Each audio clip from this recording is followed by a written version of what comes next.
아멘. 감사합니다. 함께 말씀 나누도록 하겠습니다. 오늘 보실 말씀 사도행전 15장 1절과 2절, 12절부터 22절까지의 말씀을 함께 나누려고 합니다. 오늘은 말씀 본문이 두 군데입니다. 두 군데, 1절부터 2절, 12절부터 22절. 사도행전 15장에 있습니다. 제가 받들어 봉독하도록 하겠습니다. 어떤 사람들이 유대로부터 내려와서 형제들을 가르치되 너희가 모세의 법대로 할례를 받지 아니하면 능히 구원을 받지 못하리라 하니 바울 및 바나바와 그들 사이에 적지 아니한 다툼과 변론이 일어난지라. 형제들이 이 문제에 대하여 바울과 바나바와 및 그 중에 몇 사람을 예루살렘에 있는 사도와 장로들에게 보내기로 작정하니라. 12절부터 또 읽습니다. 온 무리가 가만히 있어 바나바와 바울이 하나님께서 자기들로 말미암아 이방인 중에서 행하신 표적과 기사에 관하여 말하는 것을 듣더니 말을 마침에 야고보가 대답하여 이르되 형제들아 내 말을 들으라. 하나님이 처음으로 이방인 중에서 자기 이름을 위할 백성을 취하시려고 그들을 돌보신 것을 시므온이 말하였으니 선지자들의 말씀이 이와 일치하도다 기록된 바 이후에 내가 돌아와서 다윗의 무너진 장막을 다시 지으며 또 그 허물어진 것을 다시 지어 일으키리니 이는 그 남은 사람들과 내 이름으로 일컬음을 받는 모든 이방인들로 주를 찾게 하려 함이라 하셨으니 즉 예로부터 이것을 알게 하시는 주의 말씀이라 함과 같으니라. 그러므로 내 의견에는 이방인 중에서 하나님께로 돌아오는 자들을 괴롭게 하지 말고 다만 우상의 더러운 것과 음행과 목매어 죽인 것과 피를 멀리하라고 편지하는 것이 옳으니 이는 예로부터 각 성에서 모세를 전하는 자가 있어 안식일마다 회당에서 그 글을 읽음이라 하더라. 이에 사도와 장로와 온 교회가 그 중에서 사람들을 택하여 바울과 바나바와 함께 안디옥으로 보내기를 결정하니 곧 형제 중에 인도자인 바사바라 하는 유다와 실라더라. 아멘. 사도행전 15장 1절부터 2절 그리고 12절부터 22절까지의 말씀을 읽었고요. 더 나은 내일을 위해 라고 하는 제목으로 말씀을 나누어 보려고 합니다.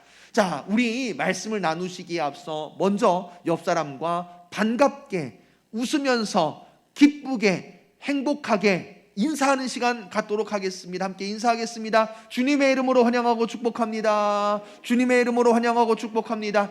우리 처소에서 예배를 드리시는 성도님들도 주님의 이름으로 환영하고 축복합니다. 자, 우리 한 번 더 인사하도록 할까요? 성도님은 그리스도의 향기이십니다. 인사하겠습니다. 성도님은 그리스도의 향기이십니다. 성도님은 그리스도의 향기이십니다. 성도님께서는 그리스도의 향기이십니다. 할렐루야. 네, 더 나은 내일을 위해 라고 하는 제목으로 말씀을 나누어 보려고 해요. 우리가 많이 그렇잖아요. 평안하게 살다가 또 위기가 찾아오고 어려움이 찾아오고 고난이 찾아오고, 그런데 그 위기와 고난 속에서 주저앉고 무너지고 고난과 위기에 파묻혀 살게 되어지면 희망도 없고 빛도 없고 그 가운데에서 좌절만 경험할 수밖에 없다라고 하는 거죠. 자, 그런데 우리는 좌절 속에서 흑암 속에서 살아가는 존재가 아니란 말이에요.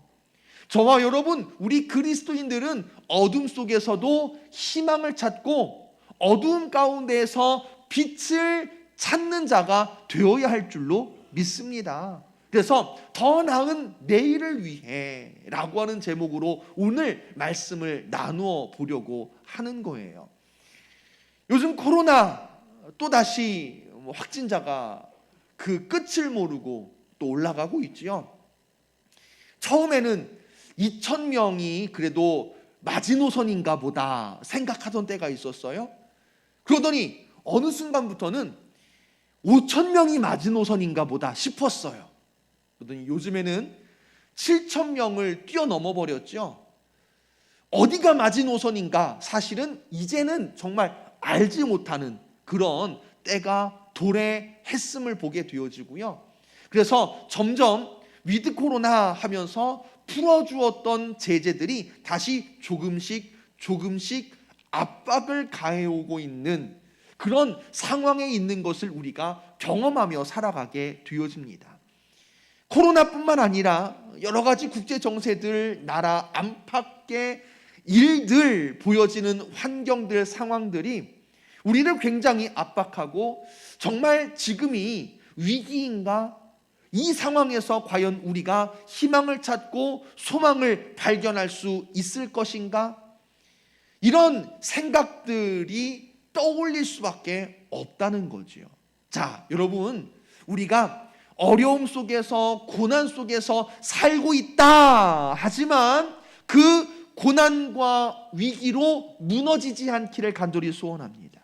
특별히 우리 교회가, 특별히 우리 교회, 우리 식구 여러분들, 우리 교회와 가정들이 무너지지 않고 좌절하지 않고 그 가운데에서 소망을, 그 가운데에서 희망을, 그 가운데에서 빛을 발견하여 한 걸음 한 걸음 위기를 기회로 바꾸고 고난을 극복하여 하나님께 영광 돌릴 수 있는 우리 창록교회, 우리 모든 성도 여러분 되어지시기를 간절히 축원합니다.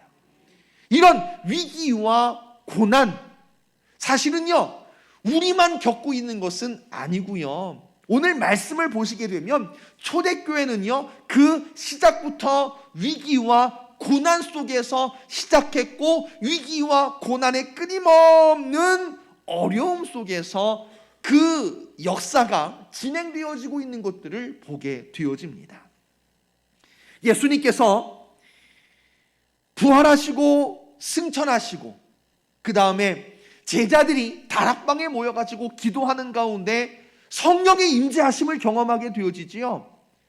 성령의 임재하심을 경험한 제자들, 전혀 다른 사람이 되어졌어요. 더 이상 두려워 떠는 자들이 아니라 담대하게 나가서 예수님을 담대하게 나가서 복음을 전하는 그런 사람이 되어졌던 것을 보게 되어집니다. 그런데 제자들의 변화와는 별개로 사실 제자들 주변을 둘러싼 상황과 환경들은 점점 더 어려워지고 강팍해지고 있음을 우리가 성경을 통해서 볼 수가 있단 말이에요. 자, 이를테면 이런 겁니다. 처음에는 말로 위협했어요. 더 이상 예수를 전하지 마라. 더 이상 복음을 전하지 마라. 이게 언제부터 시작되어진 거냐면 베드로와 요한이 안진뱅이를 일으켜주고 솔로몬 행각에서 복음을 전했을 때, 그때 공회로 베드로와 요한을 잡아들여 가지고 위협했단 말이에요. 더 이상 복음을 전하지 마라. 더 이상 예수 그 사람 말도 꺼내지 마라. 이러면서 위협했어요. 자, 이런 위협이 점점 그 강도가 더해지고 강해지면서 어떻게 되어지는 거예요? 종국에는 순교자가 나오기 시작했단 말이에요. 순교자가 나오고 직접적인 핍박들이 시작되어지면서 교회가 와야 될 위기가 있기도 했고요. 예루살렘 교회가 뿔뿔이 흩어지면서 진짜로 위기가 찾아온 줄 알았어요. 자, 그런데 그 위기 속에서도 어때요? 복음의 물결은 멈추지 않았단 말이에요. 복음의 물결은 멈추지 않고 끊임없이 흐르고 뻗어나가 이제는 예루살렘을 넘어 유대와 사마리아와 땅끝을 향하여 그 복음의 물결이 이어져 흘러가게 되어진 줄로 믿습니다. 그 중심에 있던 사람이 누구냐면 사도행전에서 보시면 전반부는 베드로가 그 중심 역할을 했던 것을 보게 되어지고요. 그 베드로 이후에는 또 누가 중심 역할을 하게 돼요? 바울이라고 하는 인물이 그 중심 역할을 하게 되는 것을 보게 되지요. 자, 베드로와 바울만 이렇게 복음을 전하고 예수님을 전했느냐? 아니에요. 우리가 잘 알지만, 우리가 고백하지만 이름도 없이 빛도 없이 예수님을 전하고 복음을 전하고 그 복음을 전하는 가운데 핍박받고 순교한 사람들 분명히 더 많았다는 것이지요. 자, 이렇게 복음을 전하고 복음을 전하는 가운데에 어려움도 핍박도 있었습니다만 그 가운데 분명히 열매도 있었다는 거예요. 고난과 핍박만 있었던 것이 아니라 그 고난과 핍박 속에서도 뭐가 있었다고요? 열매가 있음으로 말미암아 많은 사람들이 회개하고 회심하고 예수님께로 돌아와 예수님을 만나고 예수님을 영접하는 역사가 있었다는 겁니다. 자, 그 가운데에는 유대인들만 있었던 것이 아니라 이방인들, 일명 유대인을 제외한 다른 사람들, 헬라인들 비롯한 이방인들도 예수님을 만나고 예수님을 영접하는 열매 가운데 포함되어져 있었다는 거예요. 그리고 이렇게 열매가 열리는 가운데에 이제 비로소 열매가 열리면서 지역마다 곳곳마다 예수님을 믿는 자들, 예수 그리스도를 영접하여 그리스도인이라 부를 수 있는 자들이 확산되어져 가는 가운데에 또 다른 위기가 찾아오게 되었다는 거예요. 자, 아까 이야기했던 핍박과 박해와 순교, 이런 부분들은 외적 위기였다라고 한다면 이번에 찾아온 위기는요, 내적 위기였습니다. 내적 위기. 그 내적 위기의 내용이 뭐냐? 바로 15장 1절 말씀이에요. 자, 내적 위기의 내용, 그거를 잠깐 살펴보시면 어떤 위기가 찾아왔느냐? 어떤 사람들이 유대로부터 내려와서 형제들을 가르친단 말이에요. 가르치는 사람들 중에 무엇을 그들이 강조했느냐? 너희가 모세의 법대로 할례를 받지 아니하면 능히 구원을 받지 못하리라 하는 가르침을 전했다는 거예요. 자, 보세요. 저를 잠깐 주목해 주시길 바랍니다. 바울의 가르침은 굉장히 간단해요. 바울이 가르치는 것, 바울이 중요하게 여기는 것은 뭐냐면, 쉽게 말씀드리면 이런 거예요. 예수님을 믿으면 어떻게 된다? 구원받는다. 할렐루야! 어려워요? 안 어려워요? 네, 어렵지 않아요. 그냥 간단해요. 예수님을 믿으면 구원받는다, 이거거든요. 자, 그런데 지금 유대로부터 어떤 사람들이 내려와가지고 바울의 가르침, 예수님을 믿으면 구원받는다, 이것만으로 안 된다라고 하는 덧붙임이 있었다는 거예요. 예수님을 믿으면 구원받는다? 아, 좋단 말이야. 그런데 그것만으로는 안 되고 또 뭐가 있어야 되느냐? 율법을 지켜야 된다는 거예요. 그 율법의 대명사, 대표적인 것이 뭐냐면 바로 할례였던 겁니다. 할례를 받는 등 율법을 지키지 아니하면 결코 예수님을 믿어도 구원받을 수 없다라고 하는 가르침을 전했다는 거예요. 자, 이것이 비슷한 듯 하지만 사실은 굉장히 대조적인 거거든요. 예수님만으로, 또 한편에서는 예수님만으로는 안 되고, 예수님만으로 충분하고 예수님만으로 불충분하고, 어때요? 비슷한 듯 하지만 전혀 다른 내용이란 말이에요. 이 두 가르침이 초대교회 안에서 정면으로 부딪히게 됐어요. 그래서 이 부딪힘에 대해서 2절 말씀에서 보시면 이렇게 표현하고 있습니다. 바울과 바나바가 그들 사이에 적지 아니한 다툼과 변론이 일어나게 되어졌대요.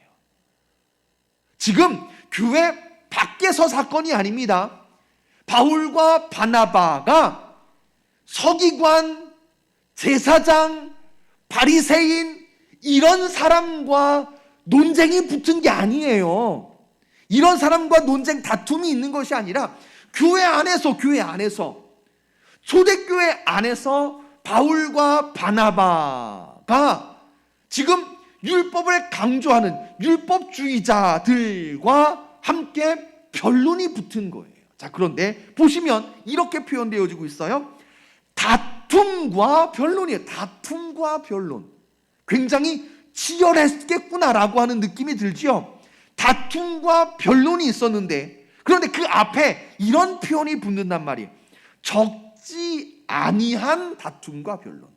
자, 적지 않다라고 하는 얘기는 적다는 얘기예요? 많다는 얘기예요? 그죠? 상당히 치열한, 상당히 많은 다툼과 변론이 바울과 바나바와 율법을 강조하는 사람들 사이에서 일어나게 되어졌다. 근데 이게 교회 밖에서의 사건이 아니라, 교회와 교회 밖과의 다툼이 아니라 교회 내에서의 다툼, 교회 내에서의 적지 않은 변론이었던 것을 우리가 15장 1절과 2절 말씀을 통해서 볼 수가 있다는 거예요. 외적인 위기, 내적인 위기. 외적으로는 여전한 핍박과 박해와 순교. 그런데 그 어려움에 더해서 내적인 다툼과 변론, 이것을 슬기롭게 헤쳐나가지 못하면요, 교회가 와해될 만한 심각한 상황이었던 것을 우리는 분명히 인식해야 됩니다. 자, 오늘 말씀의 제목이 뭐예요? 다시. 오늘 말씀의 제목이 뭐예요? 네, 더 나은 내일을 위해. 이 말씀의 제목으로 보았을 때에 초대교회가 외적인 어려움 더하기 내적인 어려움이 닥쳤을 때에 해결했을까요? 해결하지 못했을까요? 해결한 줄로 믿습니다. 해결되어졌기 때문에 그 복음이 무너지지 않고 쓰러지지 않고 연결되고 전달되고 전파되어 교회가 세워지고 십자가가 세워지고 오늘 우리에게 복음이 전파될 수 있었던 겁니다. 그러면 어떻게 이 위기에 위기, 어려움 더하기 어려움을 극복해낼 수 있었을까? 우리가 이제 그 상황들을, 그 요점들을 우리가 함께 발견해내야 될 텐데요. 어떻게 그 어려움을 극복해낼 수 있었을까? 저는 첫 번째로 바로 2절 후반부의 말씀을 보고 싶습니다. 자, 보세요. 적지 않은 다툼과 변론이 일어났어요. 이걸 도저히 해결할 방법이 없는 거예요. 그랬더니 형제들이 이 문제에 대하여 바울과 바나바 및 그 중에 몇 사람을 예루살렘에 있는 사도와 장로들에게 보내기로 작정하니라. 자, 여기서 그 중에 몇 사람이 바울과 바나바와 의견을 같이 하는 사람일 수도 있지만, 그런데 여러분, 사람을 보내면요, 같은 의견을 가진 사람만 보내겠어요? 아니죠. 다른 의견을 가진 사람을 분명히 같이 보내야 이게 의견이 서로 공유가 되고 토론이 될 거 아니에요. 여러분들 잘 생각해 보세요. 예루살렘으로 보냈대요. 예루살렘은 어떤 곳이냐? 예루살렘은요, 어떻게 보면 가장 보수적인 곳이에요. 왜 보수적인 곳이라고 말씀을 드릴 수밖에 없냐면, 예루살렘에는요, 어쨌든 누구 중심의 교회냐? 예루살렘 교회는 누구 중심의 교회냐? 유대인 중심의 교회일까요? 이방인 중심의 교회일까요? 그렇죠? 유대인 중심의 교회예요. 그러니까 그들의 사고방식은 누구의 사고방식이 전반적인 분위기일 수밖에 없느냐 하면 유대인 사고방식이 전반적인 분위기일 수밖에 없다는 거예요. 자, 그런데 제가 말씀드리고자 하는 건 이거예요. 바울과 바나바가 거기에 가면 분명히 율법을 지키라고 하는 그 이야기가 나올 것이고 이 사람들의 이야기에 동조할 것인데, 우리가 거기에 가서 이야기하고 거기에 가서 토론하는 것, 그것은 불합리한 겁니다 라고 말할 수도 있었을 거예요. 자, 그런데 오늘 정확하게 보시니까 바울과 바나바가 예루살렘으로 갔을까요? 안 갔을까요? 갔어요. 저는요, 더 나은 내일을 위해 위기 더하기 위기, 고난 가운데 어려움이 더해졌을 때 어떻게 이겨낼 수 있느냐, 어떻게 더 나은 내일, 희망의 내일을 맞이할 수 있느냐, 저는요 바로 그 자리를 지켰기 때문이라고 생각을 합니다. 바울과 바나바가 피하지 않고 도망가지 않고 내가 있어야 할 자리, 내가 지켜야 할 자리, 내가 분명하게 있어야 할 그곳을 지켰기 때문에, 비록 적지인 것 같고 비록 내게 우호적이지 않을 것 같은 그런 자리이지만, 그러나 내가 있어야 할 그곳, 내가 지켜야 할 그 자리, 그 자리를 지킴으로 말미암아 위기 속에서, 어려움 속에서 그 자리를 지킴으로써 위기를 극복하고 더 나은 내일을 바라볼 수 있고 꿈꿀 수 있었다는 말씀입니다. 사랑하는 장로교회 성도 여러분, 분명히 위기와 고난의 때라고 말합니다. 이 위기와 고난의 때라고 말하는 이 상황, 이 시기를 우리가 어떻게 이겨나갈 수 있을까? 가장 중요한 것, 가장 우선되어져야 될 것, 그건 뭐냐면요, 내 자리를 지켜야 되는 거예요. 내 자리를 지켜야 되는 거예요. 가정을 예로 들어보면 아버지는 아버지로서의 자리를 지켜야 되고, 어머니는 어머니로서의 자리를 지켜야 되고, 자녀는 자녀들로서의 자리를 지킬 때 그 가정이 무너지지 않고 어려움 속에서, 위기 속에서도 위기를 극복하고 더 나은 내일을 맞이하는 그런 가정이 될 수 있다는 말씀입니다. 교회도 마찬가지예요. 교회도요, 목사가 목사로서, 장로가 장로로서, 권사가 권사로서, 집사가 집사로서, 성도가 성도로서 있어야 할 자리를 지킬 때, 여러분, 그 교회가 무너지지 않고, 그 교회가 흔들리지 않고, 그 교회가 분명히 더 나은 내일을 맞이할 수 있게 되는 줄로 믿으시기를 간절히 축원합니다. 어렵다고, 힘들다고 자리를 회피하거나 도망간다면, 내 마음에 들지 않고 내 뜻과 맞지 않다고 해서 자리를 피하여 도망한다면, 에이, 누구는 어떻고 누구는 저렇고 다른 사람 핑계대면서 내 자리에 지키지 아니한다면, 여러분, 그 공동체는요 무너질 수밖에 없는 거예요. 그 공동체는요 지탱해 나아갈 원동력을 상실하는 거예요. 한 걸음 더 나갈 수가 없다는 말씀입니다. 사랑하는 성도님들, 있어야 할 곳에 있으시길 바랍니다. 내가 있어야 할 자리를 지키시는 우리 성도 여러분들 되시기를 간절히 부탁을 드립니다. 그때 교회가 설 수 있는 거예요. 그때 가정이 설 수 있는 거예요. 그때 더 나은 내일을 꿈꿀 수 있게 되는 것입니다. 우리 성도님들, 장로님들, 권사님들, 집사님들, 성도님들, 자리를 지켜주시길 바랍니다. 예배의 자리, 기도의 자리, 섬김의 자리, 봉사의 자리.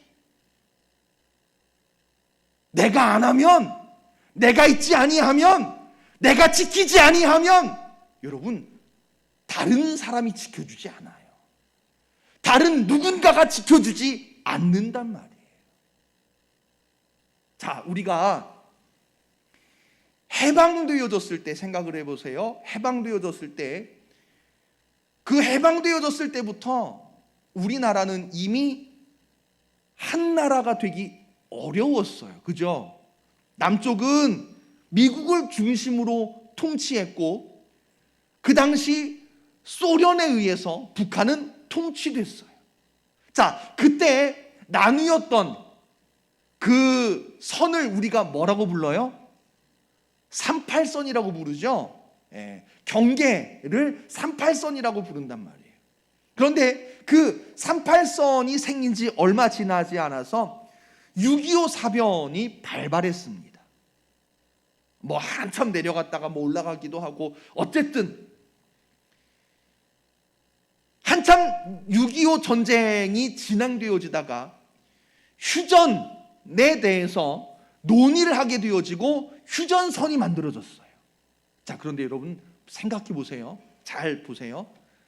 서쪽은 38선보다 휴전선이 올라가 있어요? 내려가 있어요?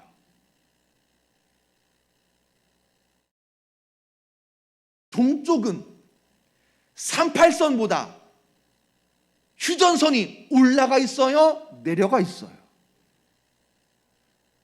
올라가 있어요. 서쪽은 내려갔어요. 그래서 동해 쪽으로 이렇게 쭉 가다 보면은 뭐 38선 휴게소, 이런 38선에 대한 흔적들을 동쪽에선 찾을 수 있는데 서쪽에서는 38선에 대한 흔적이 없어요. 왜냐?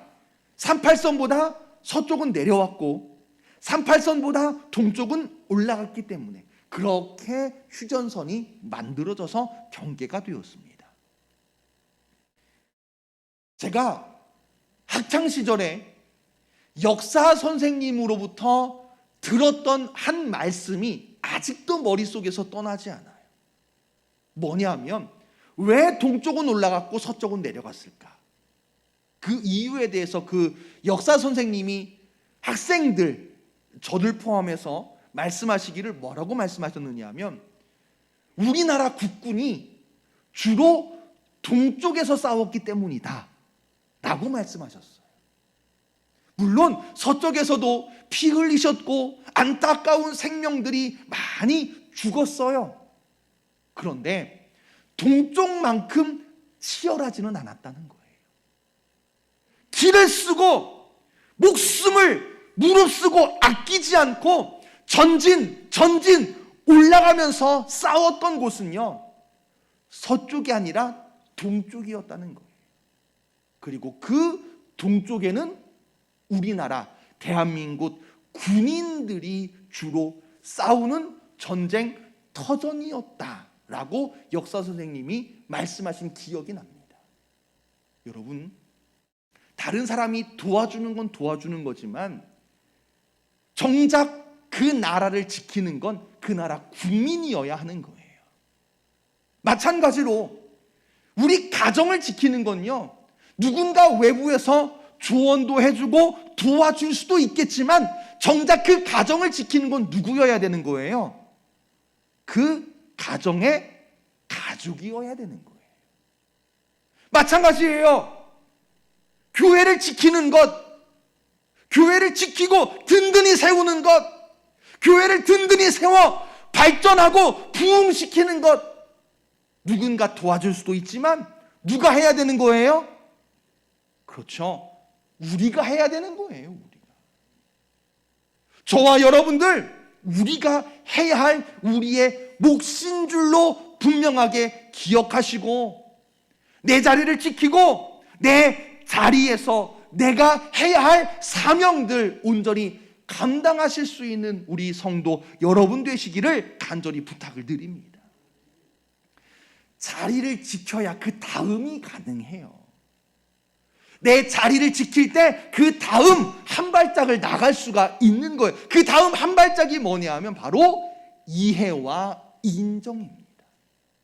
자, 오늘 말씀에서 보시면 바울과 바나바 그리고 그 중에 몇 사람들 예루살렘 교회로 파송되어졌죠. 예루살렘에서 이제 회의가 열렸어요. 회의가. 지금 이러이러하게 이방인들에 대한 전도의 열매, 생명의 열매가 열리는데 과연 율법을 가지고 할례를 강요하는 것, 이것이 옳은 것이냐, 이에 대한 회의가 열려가지고 서로 옥신각신 자기의 주장들을 통하여 변론하고 있었을 거 아니에요. 그 변론이 한참 이루어지고 있을 때 오늘 읽지는 않았습니다만 7절에서 보시면 베드로가 일어나서 내가 경험한 것에 대해서 전달해, 아마도 고넬료의 집에서 있었던 사건을 중심으로 해서 이방인들에게도 하나님께서 전도의 문을, 생명의 문을, 구원의 문을 열어주신 것에 대해서 증언했을 거라고 여겨집니다. 이렇게 베드로의 증언이 끝나고 나서 오늘 본문이 이어지는 12절 말씀, 베드로, 바울과 바나바가 다음으로 이어서 말하기를 하나님께서 자기들로 말미암아 이방인 중에서 행하신 표적과 기사에 관하여 말했다는 거예요. 그 모든 말을 듣고 13절 야고보가 답변합니다. 여러분, 사실은요, 바울과 바나바 그리고 베드로와 야고보는요 굉장히 입장차가 큰 사람들입니다. 무슨 얘기냐면 야고보 같은 경우는, 대표적으로 야고보 같은 경우는 예루살렘 교회의 중심 인물이에요. 예루살렘 교회의 중심 인물이에요. 여기서 야고보는 이제 나중에 다시 한번 더 말씀드릴 기회가 곧 있을 거라고 생각이 되어지는데, 이 야고보는 예수님의 제자 야고보가 아닙니다. 사도행전 12장 말씀에서 보시면 헤롯이 예수님의 제자 야고보를 죽이는 이야기가 나와요. 그러니까는 사도행전 12장에서 이미 예수님의 제자 야고보는 순교를 당했어요. 물론 예수님의 제자 중에 알페오의 아들 야고보가 또 한 사람이 있기는 합니다만 그 인물보다는 누구로 보느냐 하면 예수님의 형제 중 한 사람이었던 야고보로 일반적으로 판단하고 있습니다. 아마 맞을 것 같아요. 맞을 거예요. 예수님의 형제 중 한 사람이었던 야고보, 그가 예수님의 부활하심을 경험하고 예수님을 영접하여 나중에 보시면 나를 예수님의 형제로 표현하지 않고요, 예수님의 종으로 표현해요. 그러니까 완전히 예수님의 제자로서 거듭났다라고 볼 수가 있는 건데, 그 야고보가 예루살렘 교회의 수장이에요. 수장, 중심 인물이에요. 그런데 아까 말씀드렸죠, 이 예루살렘 교회는요, 쉽게 말씀을 드리면 유대인 중심의 교회로서 보수적인 교회예요. 보수적인 교회. 반면 바울과 바나바는요, 유대인 중심이 아니라 주로 바울도 고백하듯이 나는 누구의 사도? 이방인의 사도라고 스스로 고백할 만큼 전도에, 이방인을 전도해서 예수 그리스도께로 이끄는데 열정적이었던, 쉽게 말씀을 드리면 진보적인 성향을 가진 중심 인물이 바로 바울이었다, 이렇게 보시면 될 것 같습니다. 자, 입장차가 굉장히 달라요. 바울과 야고보, 한 사람은 진보적인 성향, 한 사람은 보수적인 성향이에요. 자, 그런데 놀라운 건요, 이렇게 성향이 다르고 입장이 다름에도 불구하고 오늘 야고보를 보시면, 특히나 야고보를 보시면 자기의 입장을 분명히 대변할 수 있었음에도 불구하고 베드로의 이야기를 듣고 바울과 바나바의 증언을 들으면서 그들의 입장과 그들의 증언에 대해서 이해하고 인정하는 것을 볼 수 있습니다.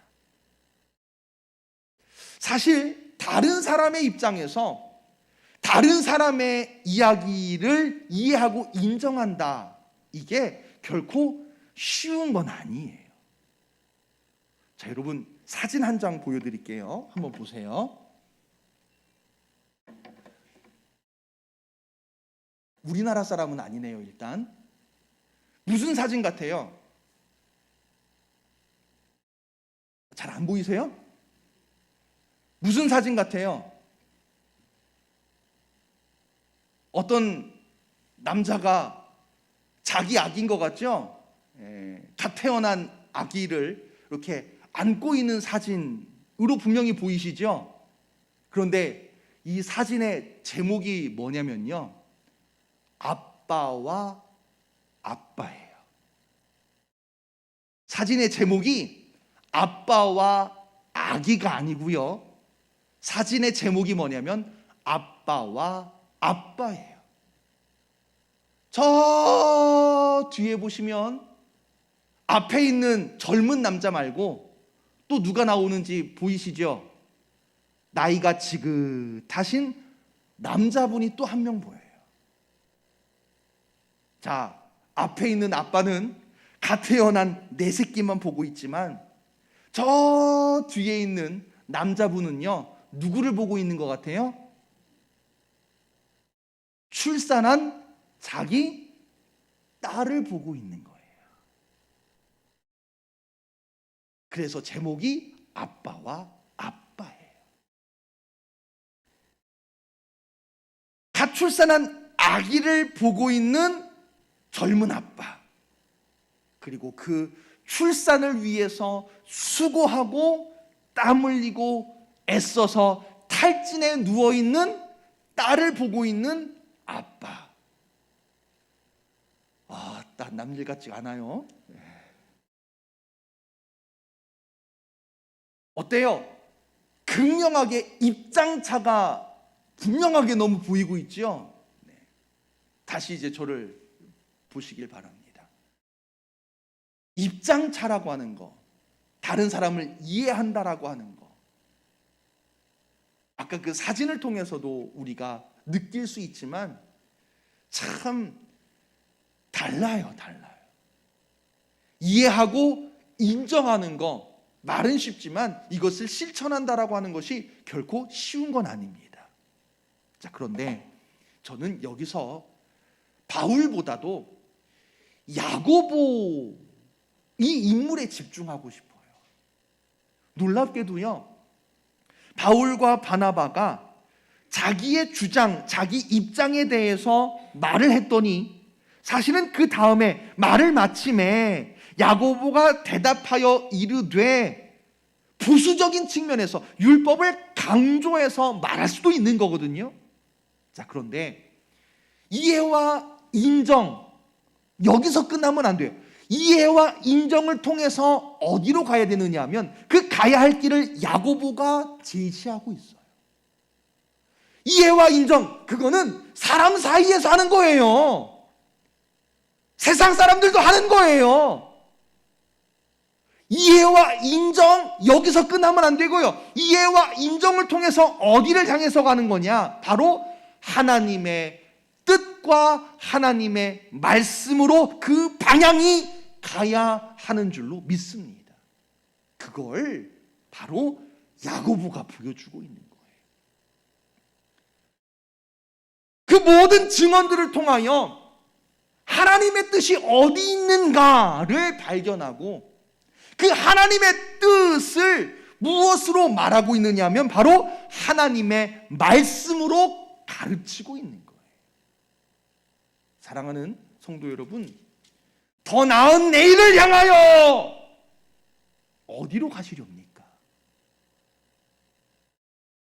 오늘보다 돈 좀 더 벌면 되는 겁니까? 오늘보다 더 높은 자리 가면 그걸로 만족하는 겁니까? 더 나은 내일을 향하여 우리가 가야 할 방향은 바로 하나님의 뜻과 하나님의 말씀의 방향인 줄로 믿으시기를 간절히 축원합니다. 그 길이 옳은 길인 거예요. 그 길이 진리의 길인 거예요. 그 길이 생명의 길인 줄로 믿습니다. 내 자리를 지키고 이해와 인정을 하면서 가고 싶은 대로 가는 게 아니라 하나님의 뜻과 하나님의 말씀이 지시하는 곳으로 가야 한다는 것이고요. 그 모든 일들을 바로 야고보가 주도하고 있음을 우리가 발견하게 되는 겁니다. 그래서 결론적으로 19절 이렇게 야고보가 제시합니다. 그러므로 내 의견에는 이방인 중에서 하나님께로 돌아오는 자들을 괴롭게 하지 말자. 무슨 얘기예요? 할례를 비롯하여 율법에 대해서 그들에게 강요하지 말자. 강요하지 말자. 몇 가지 지켜야 할 규칙들에 대해서는 20절에서 말씀하고 있지만 그 규칙들은 분명히 어느 정도 아웃라인이 있어야 되기 때문에 그리스도인으로서의 표현이 있어야 되기 때문에 그것들은 지키되 할례를 비롯하여 율법에 대해서 강요하지는 말자로 제시했고 그 의견이 받아들여졌다는 거예요. 여기에서 하나만 마지막으로 말씀드리고자 합니다. 바로 22절이에요. 22절 볼게요. 이에 다 수긍한 거예요. 아, 그렇습니다. 뭐 자기 의견이 뭐 좀 다를지라도 그렇게 하겠습니다. 인정합니다. 팡팡팡 동의하고 이에 사도와 장로와 온 교회가 그 중에 사람들을 택하여 바울과 바나바와 함께 안디옥으로 보내기를 결정하니 곧 형제 중에 인도자인 바사바라 하는 유다와 실라더라 그 편에 편지를 붙여서 전달했다는 거예요. 결론을. 자, 여러분 여기서 요 표현 잘 보세요. 이에 사도와 장로와 온 교회가 동의하고 수긍하고 순종하였더라 라고 하는 거예요. 의견이 다른 사람 있어요. 내 생각과 같지 않다라고 여기는 사람 분명히 있었을 거예요. 그런데 그들이 함께 모여 회의하고 하나님의 뜻, 하나님께서 가르치시는 방향을 깨닫고 내 생각과 다를지라도 수긍하고 순종했다는 거예요. 자, 여러분, 그리스도인은요 내 생각에 하나님을 끌어다가 맞추는 것이 아니라 그리스도인은요 어떻게 해야 되는 거예요? 내 생각을 하나님의 뜻에 맞추는 자인 줄로 믿습니다.